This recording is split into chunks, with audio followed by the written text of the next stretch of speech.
Amém? Eu gostaria de chamar aqui a pastora Helena, antes de dar início, para a gente fazer uma oração, intercedendo pela dona Jaci, que é a mãe do nosso irmão Joedilson. Né? Como vocês sabem, ela está na UTI, o estado dela é grave, ela já tem 93 anos, mas nós cremos que todas as coisas cooperam para o bem daqueles que amam a Deus. Seja qual for a decisão do Senhor, nós sabemos que é a melhor, mas vamos orar para que Deus possa permitir que ela passe mais um tempo conosco, a família, amém?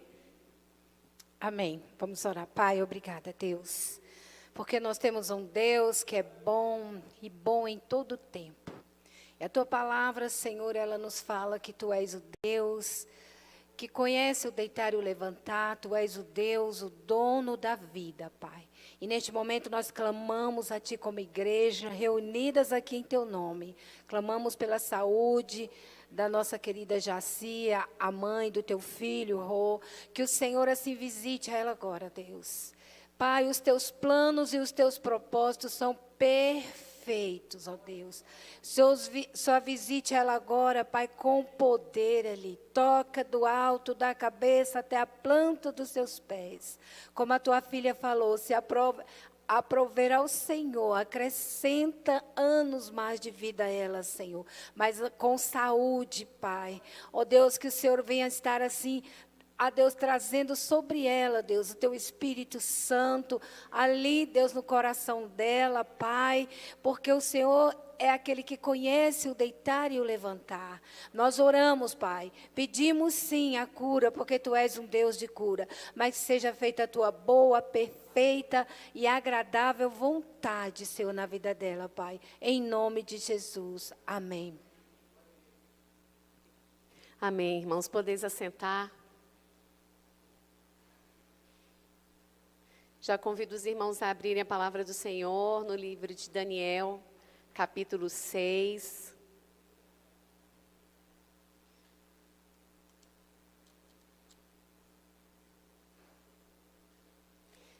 Quando a Zuleide me chamou, aliás, eu ia ministrar a palavra há um tempo atrás, né? E assim, eu ia falar sobre José. A vida de José, ela traz tantos ensinamentos para a gente. E aí eu falei, então tá, já tem a palavra pronta, né? Mas, aprovei o Senhor mudar. E aí teve um assunto, assim, que meus filhos até falavam assim, mãe, mas agora tudo é escolha? Eles me perguntavam uma coisa, ele falava uma coisa, eu falei, sabe a escolha. Ou, pensa nas consequências da sua escolha. Então, é um assunto, né, que ele é da nossa atualidade. Todos os dias nós fazemos escolhas. E quando eu falo em escolhas, não são escolhas de uma decisão, às vezes muito séria. São escolhas simples, escolhas pequenas, como, por exemplo, hoje você escolheu vir à casa do Senhor. Hoje você está aqui porque você escolheu vir. Você tomou essa decisão. Você pode estar aqui agora e escolher não prestar atenção na palavra. Permitir que o celular te distraia, que os pensamentos do seu amanhã te distraiam. É uma escolha. Alguns escolheram não estar, fazer outras coisas. Outros escolheram assistir pela live. Outros escolheram que vão assistir uma série. É uma escolha. Nós escolhemos desde a roupa que nós queremos usar para ir trabalhar, para vir para a igreja. Nós escolhemos o que vamos comer. Nós escolhemos se vamos ser saudáveis ou não. Nós escolhemos o que nós vamos comer. Nós escolhemos se nós vamos fazer uma atividade física ou não. Certo? A irmã suspirou. Então, nós fazemos escolhas a todo tempo. Nós escolhemos com quem nós vamos nos relacionar. Nós escolhemos o nosso núcleo de amizade. Nós escolhemos com quem vamos nos casar. Nós escolhemos qual profissão nós vamos seguir, qual curso, né? Algo que terminamos o ensino médio. Qual faculdade eu vou fazer? É uma escolha. Nós ponderamos Sabe aquele que pondera as consequências, né? Ainda existem as escolhas que a gente não pondera as consequências. A gente escolhe no impulso. Mas toda escolha, ela traz uma consequência. E a palavra de Deus, ela traz aqui muitos exemplos de escolhas que fizeram prosperar não só a vida daquele a quem escolheu, mas a vida de toda uma nação. Como a Bíblia também relata alguns momentos de escolhas que vieram trazer destruição, não só para aquela pessoa que escolheu, mas para a sua família e uma nação. Entre elas, a gente tem um exemplo em Gênesis de Adão e Eva. Eva e Adão também, que eu não vou tirar dele a responsabilidade, escolheram comer do único fruto proibido. E olha que interessante, eles habitavam num lugar que ele era repleto de opções. Deus disse só assim, ó, só dessa, você não pode. E nós sabemos as razões, enfim, Eva escolheu, tirando a parte da serpente, Eva escolheu comer daquele fruto. Os motivos, por querer saber, ter conhecimento mais do que Deus, o fruto proibido, enfim, o que eu quero tratar hoje aqui são as escolhas. E ela escolheu, e ele escolheu, e devido a essa escolha, nós sofremos até hoje a consequência da escolha de Adão e Eva. Nós temos também Abraão e Sara, que não esperaram e escolheram agir por eles mesmos. Acho que eles pensaram, não, Deus se equivocou. Não tem mais condição, a gente já esperou demais, então vamos fazer do nosso jeito. E a escolha trouxe uma grave consequência. Outro exemplo, nós temos Jó. Jó traz para nós um exemplo de uma boa escolha. Jó foi um homem que sofreu duras provações, mas ele escolheu confiar em Deus. Ele escolheu crer no Redentor dele. Ele escolheu não tirar os olhos do Senhor. E olha, será que nós, no lugar de Jó, teríamos feito a mesma coisa? Por menos a gente abandona o Senhor. Mas glória a Deus, porque o Senhor nos deixa na palavra exemplos para solidificar a nossa fé. Temos também José. José é um exemplo que eu aprendo muito desde o momento em que ele foi vendido pelos irmãos até toda a vida dele, né? Tudo pelo qual ele passou. Eu vejo ali um homem que escolheu obedecer a Deus. Escolheu acreditar que Deus não havia abandonado. Escolheu acreditar que mesmo com todo aquele sofrimento havia um propósito de Deus na vida dele. E nós vemos que, em consequência das escolhas de José, ele veio não apenas a salvar sua família, mas a perdoar. José nos traz um ensinamento de perdão. Quando a gente lê a Bíblia, por ler a Bíblia, nós não percebemos os detalhes dos ensinamentos que Deus traz. Nós vamos ler daqui a pouco uma passagem muito conhecida de Daniel, na Cova dos Leões. Mas a gente fala, Daniel era realmente um homem de Deus. Então, ele não se prostrou e ele foi lançado nas Covas dos Leões. Mas não é simples assim. Nós precisamos, eu já falei isso aqui, eu gosto de um desenho infantil que eu acho que é alguma coisa que as crianças entram dentro da Bíblia. Não sei se a Giovana assiste. O Superbook. Como não, né, pastor? Eu amo o Superbook. E eu falo isso para o Daniel quando ele está assistindo. Eu falei, Daniel, quando a gente vai ouvir a palavra de Deus, a gente precisa mergulhar dentro da palavra de Deus, como eles fazem aí, uma viagem. Porque a criança, ela tem a imaginação e nós não podemos permitir perder essa imaginação. Então, quando você está ali estudando, por exemplo, a situação de Marta e Maria, é fácil. A gente julga uma, porque se na Bíblia está dizendo que ela não escolheu a boa parte, eu vou crucificar ela. Essa mulher só pensou nos afazeres, está vendo? A outra não, a outra escolheu a boa parte. Mas se você mergulhar dentro dessa história de Marta e Maria, será que você teria escolhido a boa parte, largado os afazeres? Eu facilmente, né? Porque eu largo os afazeres, é coisa rápida. Mas tem mulher que não, que fica, porque, gente, Marta se preocupou em quê? Em servir ao Senhor. Quando você recebe uma visita, você quer dar o melhor, você quer que a casa esteja limpa, você fala assim, não sai sem um cafezinho, você assa um pão de queijo. né? Você pega e você se preocupa em oferecer o melhor para aquela pessoa, ter uma boa, falar assim, eu vou voltar nessa casa, eu fui muito bem recebido. E eu creio nisso, talvez eu tivesse feito isso. Meu Deus, Jesus está na minha casa, então, peraí, eu vou limpar tudo, tomar aqui água, o que é que vocês mais precisam, e a gente ia escolher. Mas aí a gente lê a Escritura por lei, diz assim, eu não teria feito isso. Eu teria me deitado ali aos pés de Jesus. Está com fome, Senhor? Manda vir pão do céu, porque eu vou ficar aqui ouvindo a tua palavra. Então, hoje, essa palavra fala sobre escolher. Que você escolha nessa hora trazer a sua mente cativa à palavra do Senhor. Que você escolha que os seus domingos são o dia do Senhor. Que você escolha ensinar aos seus filhos que domingo de manhã e domingo à noite há um culto para que ele possa prestar ao Senhor, junto com a comunidade, com o corpo de Cristo. Que você escolha cultuar ao Senhor na sua casa. Que você escolha, na hora que o fogo cruzar estiver na sua casa, que você escolha se calar, que você escolha trazer paz. Eu aprendi a frase, quero paz, não quero guerra. E eu comecei, Gleice, aplica isso, porque eu sou nordestina. Todo mundo fala assim, mas a Gleice, não, quando ouve meu testemunho, né? Não, a Gleice não fez isso. Meus queridos, vamos escolher a melhor parte. Então, eu convido você aí, vamos fazer uma leitura rápida, aqui em Daniel, capítulo 6, de 1 a 28. E diz assim, Dário achou por bem nomear 120 sátrapas para governar todo o reino, e designou 3 supervisores sobre eles, um dos quais era Daniel. Os sátrapas tinham que prestar contas a eles para que o rei não sofresse nenhuma perda. Ora, Daniel se destacou tanto entre os supervisores e os sátrapas por suas grandes qualidades, que o rei planejava tê-lo à frente do governo de todo o império.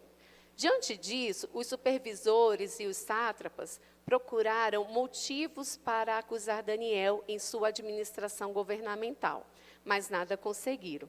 Não puderam achar nele falta alguma, pois ele era fiel, não era desonesto e nem negligente. Finalmente, esses homens disseram, jamais encontraremos algum motivo para acusar esse Daniel, a menos que seja algo relacionado com a lei do Deus dele. E assim os supervisores e os sátrapas, de comum acordo, foram falar com o rei. Ó rei Dário, vive para sempre. Todos os supervisores reais, os prefeitos, os sátrapas, os conselheiros e os governadores concordaram em que o rei deve emitir um decreto, ordenando que todo aquele que orar a qualquer deus ou a qualquer homem nos próximos 30 dias, exceto a ti, ó rei, seja atirado na cova dos leões. Agora, ó rei, emite o decreto e assina-o para que não seja alterado, conforme a lei dos medos e dos persas, que não pode ser revogada. E o rei Dário assinou o decreto. Quando Daniel soube que o decreto tinha sido publicado, foi para casa, para seu quarto, no andar de cima, cujas janelas davam para Jerusalém, e ali fez o que costumava fazer. 3 vezes por dia, ele se ajoelhava e orava, agradecendo ao seu Deus. Então, aqueles homens foram investigar e encontraram Daniel orando, pedindo ajuda a Deus. E foram logo falar com o rei acerca do decreto real. Tu não publicaste um decreto ordenando que nesses 30 dias, todo aquele que fizer algum pedido a qualquer deus ou a qualquer homem, exceto a ti, ó rei, será lançado na cova dos leões? O rei respondeu, o decreto está em vigor conforme a lei dos medos e dos persas, que não pode ser revogada. Então disseram ao rei, Daniel, um dos exilados de Judá, não te dá ouvidos, ó rei, nem ao decreto que assinaste. Ele continua orando 3 vezes ao dia. Quando o rei ouviu isso, ficou muito contrariado e decidiu salvar Daniel. Até o pôr do sol, fez o possível para livrá-lo. Mas os homens lhe disseram: lembra-te, ó rei, de que, segundo a lei dos medos e dos persas, nenhum decreto ou edito do rei pode ser modificado. Então o rei deu ordens e eles trouxeram Daniel e o jogaram na cova dos leões. O rei, porém, disse a Daniel que o seu Deus, a quem você serve continuamente, o livre. Taparam a cova com uma pedra e o rei selou com um anel-selo e com os anéis dos seus nobres, para que a decisão sobre Daniel não se modificasse. Tendo voltado ao palácio, o rei passou a noite sem comer e não aceitou nenhum divertimento em sua presença. Além disso, não conseguiu dormir. Logo ao alvorecer, o rei se levantou e correu para a cova dos leões. Quando ia se aproximando da cova, chamou Daniel com voz que revelava aflição. Daniel, servo do Deus vivo, será que o seu Deus, a quem você serve continuamente, pôde livrá-lo dos leões? Daniel respondeu: ó rei, vive para sempre. O meu Deus enviou o anjo que fechou a boca dos leões. Eles não me fizeram mal algum, pois fui considerado inocente à vista de Deus. Também contra ti não cometi mal algum, ó rei. O rei muito se alegrou e ordenou que tirassem Daniel da cova. Quando tiraram da cova, viram que não havia nele nenhum ferimento, pois ele tinha confiado no seu Deus. E por ordem do rei, os homens que tinham acusado Daniel foram atirados nas covas dos leões, junto com as suas mulheres e seus filhos. E antes de chegarem ao fundo, os leões os atacaram e despedaçaram todos os seus ossos. Então o rei Dário escreveu aos homens de todas as nações, povos e línguas de toda a terra: paz e prosperidade. Estou editando um decreto para que em todos os domínios do império os homens temam e reverenciem o Deus de Daniel, pois ele é o Deus vivo e permanece para sempre. O seu reino não será destruído, o seu domínio jamais acabará. Ele livra e salva, faz sinais e maravilhas nos céus e na terra. Ele livrou Daniel do poder dos leões. Assim Daniel prosperou durante os reinados de Dário e Ciro, o persa. Amém. Poder de Deus. Vou ler aqui um pouco do que, quando eu meditava, né? Eu fiz um esboço para não perder o meu raciocínio. E eu coloquei aqui que Daniel, ele era jovem. Você lembra quantos anos ele tinha nessa época, pastor? Dizem que 17. Eu não conferi, mas eu sei que ele era jovem quando ele foi jogado na cova dos leões. Tinha mais? Era? Então, mais novo que eu. Tá jovem, mais novo que eu. E ele foi levado para a Babilônia, que era um lugar onde tudo era oferecido aos ídolos. Mas Daniel, mesmo vivendo nesse local perdido, impuro, ele escolhe não se contaminar com nada daquele lugar. Ele escolheu fazer a diferença, ele escolheu se manter puro, ele escolheu se manter separado.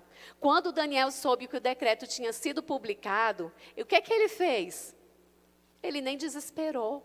Tamanha confiança, eu imagino, de Daniel no Deus a quem ele servia. Ele não titubeou. Eu acho que eu falo: morri, Jesus, recebe a minha alma, recebe meu espírito, que agora foi. Ou será que eu teria pensado: mas só são 30 dias o decreto, né?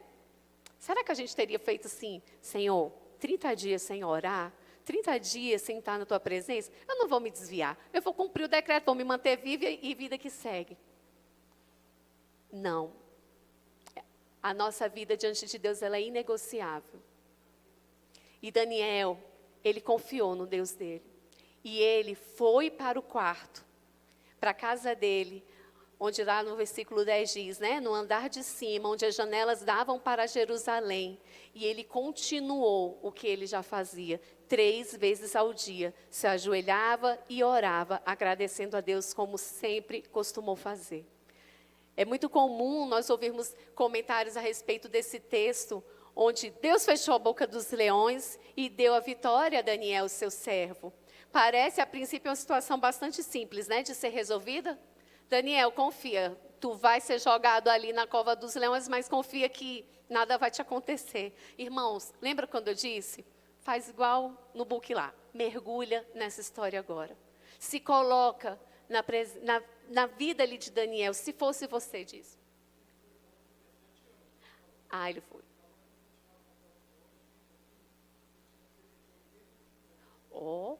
Ele foi para a Babilônia com 17, então? Mas já tinha uns 80 e poucos anos quando foi. Então, quando ele foi jogado na cova dos leões, o pastor Sérgio está aqui dizendo que ele tinha cerca de 80 anos. E a gente pega e diz assim, ok, foi simples. Daniel obedeceu, foi jogado lá. Meu Deus, pensa você, gente, ali no zoológico, sendo jogado lá com os leões. Aonde está a tua fé? Hein, pastor Hélio? Estava lá acreditando que Deus ia tapar a boca dos leões, ou já estava assim, cuida da minha família, Senhor, me recebe. Eu acho que eu estava pedindo a Deus para me receber logo. E aí, não é tão simples. E quando a gente medita que não é tão simples, né, que ele teria que ficar esses 30 dias, ele se recusou. Ele se recusou, porque Daniel, como eu falei antes, ele escolheu se manter puro.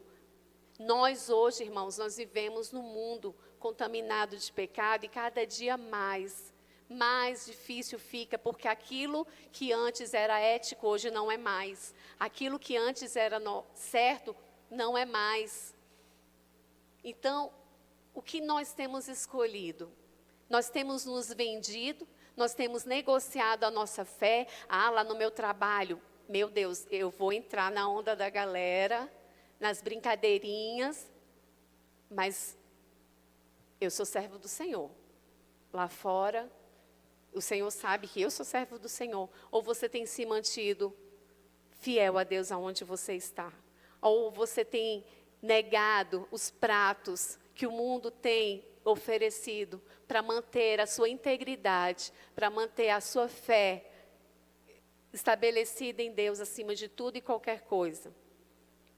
E Daniel, ele poderia ter pensado, né? Coloquei aqui, só 30 dias, depois eu volto a orar, como eu sempre fiz. Mas a fidelidade a Deus não funciona dessa forma. Daniel, ele poderia também, eu pensei, Daniel poderia ter fechado a janela, gente. Para que ficar anunciando para o povo que ele estava ali orando? Daniel, querido. Pastor Sérgio, importante é orar. Eu não vou mudar. Não é secreto. Secreto ninguém precisa ver. Então vamos mudar. Jesus, eu vou mudar a estratégia por 30 dias. Fecho a janela do meu quarto. Ou vou orar num lugar onde ninguém me vê. Vou orar em silêncio. Vou mudar as estratégias. Eu não vou te servir a Deus, mas também não vou aos olhos do povo, não estarei desobedecendo o decreto. Mas fiel, que é fiel de verdade, não se esconde. Crente que é crente de verdade, não se esconde. Crente que é crente de verdade, não se veste, especialmente nos domingos e de segunda a sexta, muda suas vestes, ou muda sua fala, ou muda o seu pensamento. Crente que é crente, combate o pecado aonde estiver. Não negocia. Se tiver que perder um emprego, se tiver que perder uma amizade, não é negociado. Daniel, ele não mudou em nada, ele falou, eu vou permanecer o mesmo diante de Deus. E outra coisa que eu refleti sobre essa prática de Daniel, ele foi tão fiel a Deus, que até hoje, quem não faz aqui o jejum de Daniel? Até hoje, a igreja do Senhor, o corpo de Cristo, ainda continua na prática de Daniel. Daniel, ele podia ter mantido a janela aberta, olhado para o céu, orado em silêncio, fingido que não estava orando, estava ali só observando os pássaros, observando Jerusalém. Mas não, ao invés de se ajoelhar, ele podia ter sentado numa cadeira, orar em pensamento, mas ele não se fez de dissimulado. Ele foi fiel ao Senhor. Eu sei em quem tenho crido, e eu sei que Ele é poderoso. Ele é poderoso para fazer infinitamente mais.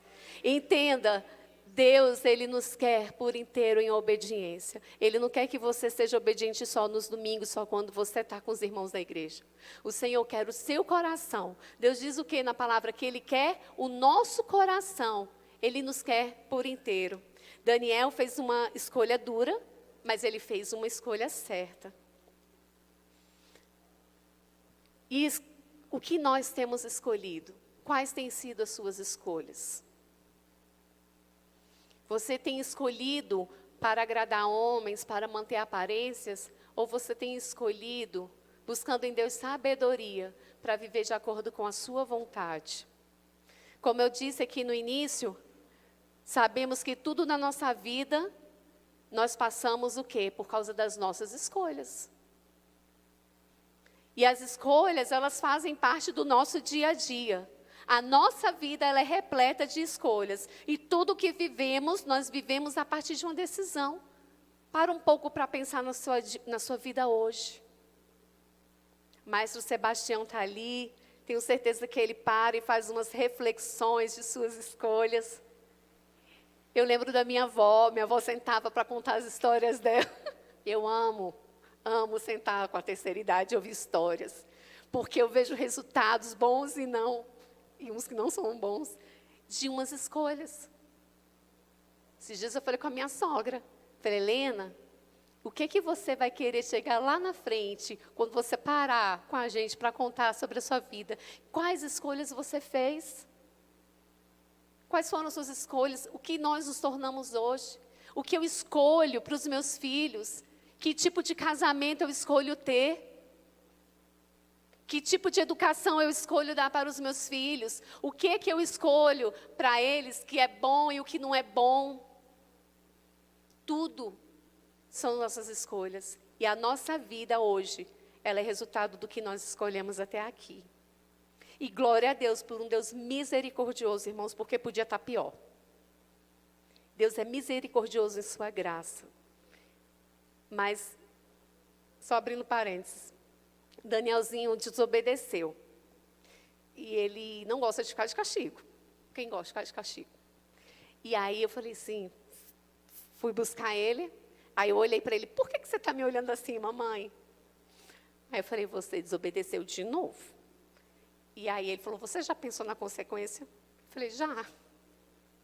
Você vai ficar assim para a rua tantos dias. Ele, mas mamãe, você não me perdoa. Começa aquele momento, né? Aí eu falei, amor, você não me ama? Amo e te perdoo, já está perdoado. Mas existe uma consequência da sua desobediência. E ele não entendia. Mas como uma consequência se você está dizendo que me perdoa e que me ama? Graças a Deus, eu não sou de pensamento rápido igual meu marido, não. Mas graças a Deus, nessa hora veio. E eu falei assim, Daniel, um exemplo. Alguém bate no carro da mamãe. Pô, aí a pessoa diz, me perdoa, foi sem querer. Eu acredito. Ok, foi sem querer, está perdoado, mas vai pagar o conserto. Meu carro está amassado. Aí ele ficou, ou você acha que a mamãe tinha que ficar com o carro amassado, ou a mamãe devia pagar o conserto? Aí ele, eu entendi, mas pega leve na consequência, por favor. Queridos, os nossos filhos, eles precisam aprender que toda escolha tem uma consequência. Meu filho escolheu me desobedecer. E ele precisava passar por uma consequência.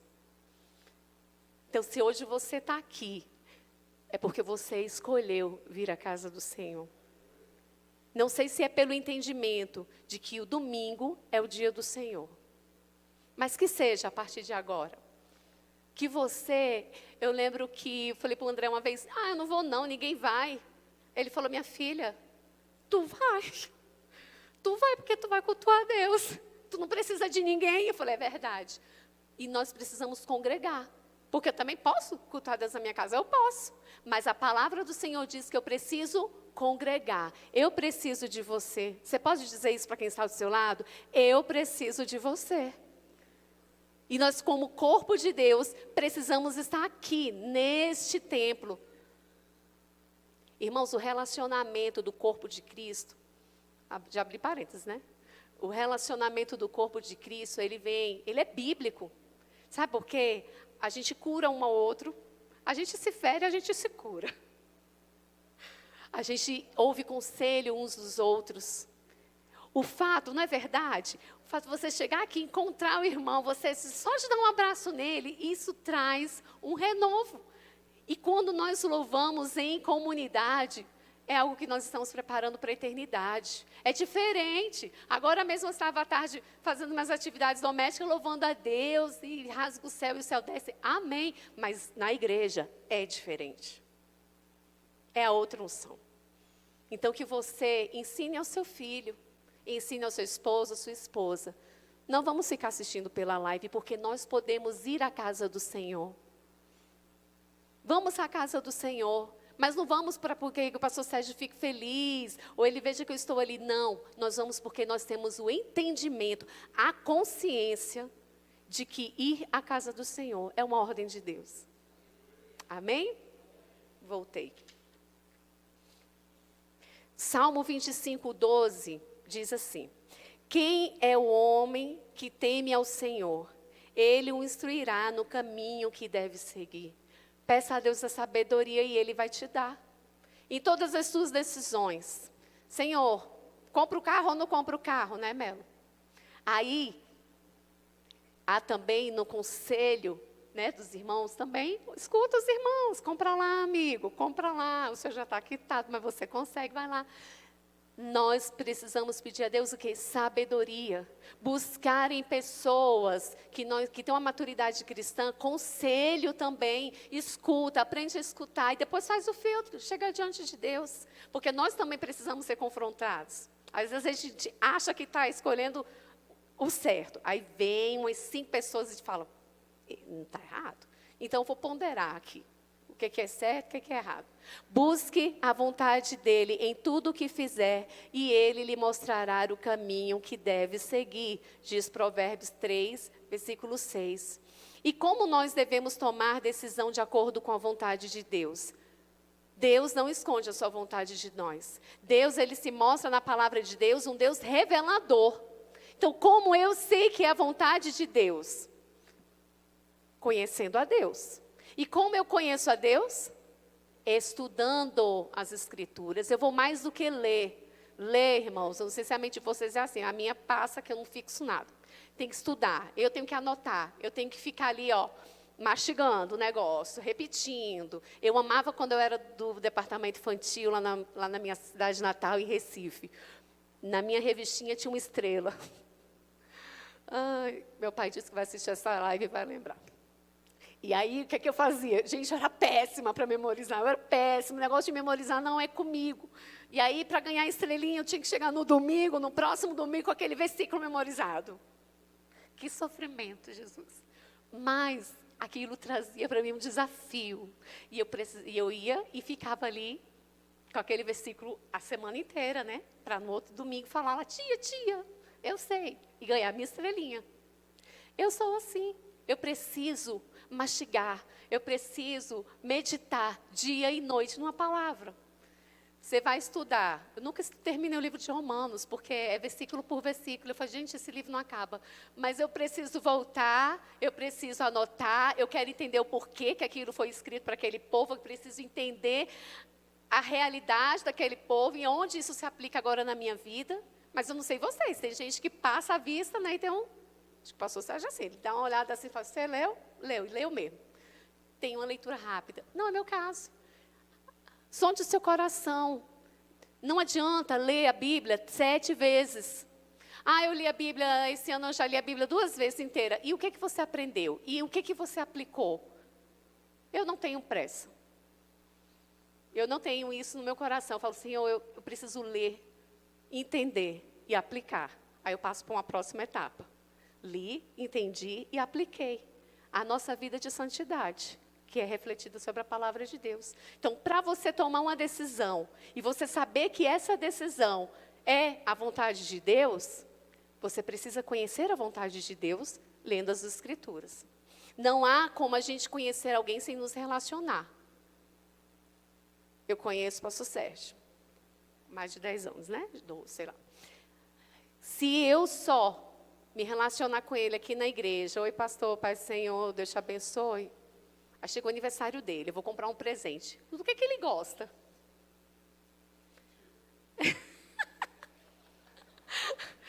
Eu tento manter seriedade, ele não deixa.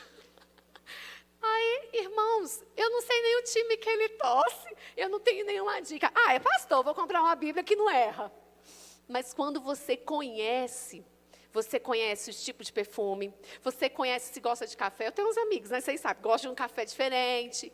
Eu tenho uns que já gostam de futebol. Isso é relacionamento. Nós precisamos nos relacionar com Deus. Nós precisamos conhecer o Deus a qual nós publicamente o confessamos e o servimos.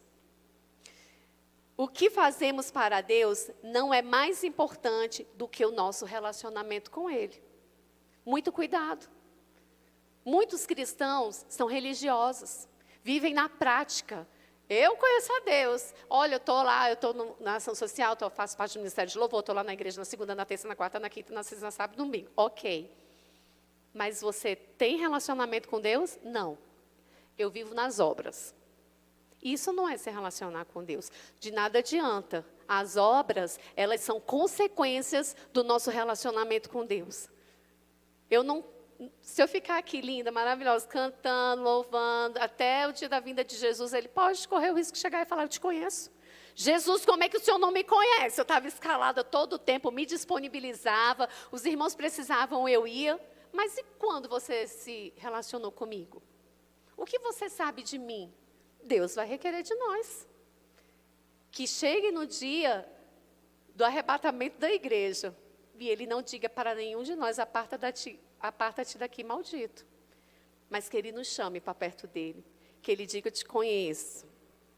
Eu estava contigo. Você sempre me questionou. Irmãos, eu já dei aquela aula, né, de adoração. A gente adorará a Deus em espírito. Quando nós nos relacionamos. Vamos aqui um namoro. Começa a namorar. Aí, meu filho, misericórdia. Meu marido já sossegou não. E é que naquela época nem tinha WhatsApp, né? Mas ele saía lá de casa, eu já estava ligando, André, desliga você primeiro. E ele ficava, meu Deus, mas eu acabei de sair daí. Aí você está trabalhando, gente, porque o meu namorado, não é assim? A gente, quando está apaixonado, é nojento. Porque fala, posso falar com você sobre outra coisa? Não, deixa eu te contar. E você quer ali falar daquele amor que você está vivendo. Para o mundo, eu odeio o cinema, mas vamos, amor, se você quer, eu te acompanho. Gente, nosso relacionamento com o nosso noivo é daí para maior. As pessoas precisam, perceber, você está dirigindo, está em adoração a Deus, você acorda, Senhor, obrigado por esse dia. Obrigado, Senhor, por esse sol, por essa chuva. Obrigado pelo ar que eu respiro. Obrigado porque o Senhor, enquanto eu dormia, o Senhor estava trabalhando para o meu favor. Obrigado, Senhor, por esse meu emprego. Obrigado por essa pia cheia de louça, Senhor. Significa que tinha comida na minha casa. É fácil? Não é. Mas a gente precisa se relacionar com Deus, em adoração em todo o tempo, falar daquele Deus. Posso dizer, você pode dizer isso? As pessoas que estão ao seu redor, não só na igreja, as pessoas que não são cristãs, sabem que você é um cristão? Elas escutam do seu Deus. Eu estou no meu trabalho, às vezes eu digo, gente, Gleice, você não está na igreja, não. Aí eu falo assim, só uma aberturinha, porque a palavra de Deus diz, tudo que fizeres, faça como para o Senhor. É o versículo que o pessoal do meu trabalho mais conhece. Quando eles são preguiçosos, tudo que você tiver que fazer, faça como para o Senhor. Não faça para reconhecimento do chefe, não. Dê o seu melhor. Nós precisamos nos relacionar. E nós precisamos confessar ao mundo o nosso amor a Cristo. E para finalizar, que eu já falei aqui, quem trabalha para Deus não espera reconhecimento. A recompensa do nosso trabalho vem da resposta que temos quando uma vida é mudada pelo nosso testemunho. Quando uma mãe, quer servir a Deus, olha, já pensou, né? Uma mãe, você pega aquela criança e diz, querida, pode comer, faça essa refeição toda, vá no banheiro em paz, eu seguro o seu bebê para você. São pequenas ações do trabalho que nós fazemos para o Senhor. Quando pela sua vida, vidas são abençoadas, vidas são tocadas, pessoas conhecem a Jesus, pessoas têm a vida transformada. Esse é o reconhecimento da nossa vida com Deus, da nossa obra para o Senhor. Escolha o que é certo, sirva a Deus do jeito que Ele quer ser servido e não do jeito que você deseja servir. Tu és Deus, mas olha só, eu vou botar aqui minhas regras, Senhor. Eu vou no culto só de manhã, não vou à noite, e um domingo por mês eu não vou. E outra coisa também, minha devocional vai ser uma vez por semana lá em casa, tá? Porque eu estou com muita atividade. Não é do nosso jeito. Deus não precisa de nós. Nós precisamos dele. E nós precisamos obedecer a ele. O Senhor tem nos chamado para fazer escolhas. Escolhas de vida, escolhas de paz, escolhas que produzam vida na vida dos outros. A fé não é sobre nós, apenas sobre o nosso crescimento. A gente cresce para transbordar. A gente é cheio para transbordar. Você está transbordando? Você está transbordando vida de Deus? Você tem escolhido se alimentar dessa palavra ao ponto de você transbordar paz, transbordar amor, transbordar perdão, transbordar graça, transbordar a vida do Senhor para a salvação? Não é uma fé egoísta, uma fé egocêntrica. É sobre Cristo e aquilo que Ele faz. Mas tantas vezes a gente quer servir para ser visto. Meus irmãos, tudo quanto fizer, faça para a glória de Deus. Ele não divide a glória dele com ninguém. Desde a escolha de um namorado, de um futuro marido, seja para a glória de Deus. Coloque como prioridade um homem que ama, uma mulher que ame mais a Deus do que a você mesmo. Coloque como prioridade um servo, uma serva do Senhor. A escolha do nosso emprego, a escolha de como nós vamos viver o nosso casamento. Casamento, tem que falar sobre casamento. Casamento, às vezes a gente entra naquele pé de guerra. Um precisa escolher silenciar, porque nós queremos um casamento para a glória de Deus. Que as nossas amizades sejam para a glória de Deus. Amigos que nos aproximam de Deus. Amigos que nos aproximam da vontade de Deus. Amigos que nos faz aprender a perdoar, a amar. Amém? Gostaria que você fechasse os seus olhos. Vou fazer uma oração. Sonde seu coração, mas lembre-se, enganoso é o nosso coração. Peça a Deus agora, nesse momento, que Ele possa abrir os seus olhos, para que Ele possa te dar entendimento, verdade. A palavra de Deus diz que nada fica encoberto aos olhos do Senhor. Deus tudo revela. Fala, Senhor, preciso ser confrontada por Ti. Preciso ser, Jesus, confrontada pela Tua palavra, confrontado pelo Teu poder. Porque eu não quero mais viver por mim, nas minhas vontades. Eu quero viver para a Tua glória. Eu quero viver fazendo a Tua vontade, Senhor, em tudo, nas pequenas coisas. Desde, Senhor, do acordar ao dormir, todas as minhas escolhas possam ser para glorificar o Teu nome. Que eu não priorize a mim mesmo, mas a Ti. Espírito Santo, nos ajuda a ser corrigidos. Nos ajuda, Senhor. Não é fácil, ninguém gosta de ser corrigido. Ninguém gosta, Senhor, de ser confrontado. Isso nos incomoda, mas como servos e amigos do Senhor, nós oramos. Faça em nós o Teu querer. Que nós possamos diminuir para que o Senhor cresça. Espírito Santo de Deus, que nós não vivemos a vida de uma pessoa religiosa, mas possamos viver para Te servir. Em nome de Jesus, Deus, abençoa a Tua casa, abençoa o Teu povo. Abençoa, Senhor, esta igreja. Que as nossas escolhas sejam para a Tua glória. Abençoa a liderança deste lugar. Abençoa a vida do pastor Sérgio, da pastora Cláudia, seus filhos. Em nome de Jesus, que nós não venhamos a ter uma fé egoísta, egocêntrica, mas que as nossas escolhas, nossas ações possam transbordar a vida de Deus onde nós estivermos, a começar aqui pela Tua casa. Abre os nossos olhos, Pai, para que possamos contemplar qual é a Tua boa, perfeita e vontade para nós. Em nome de Jesus, amém.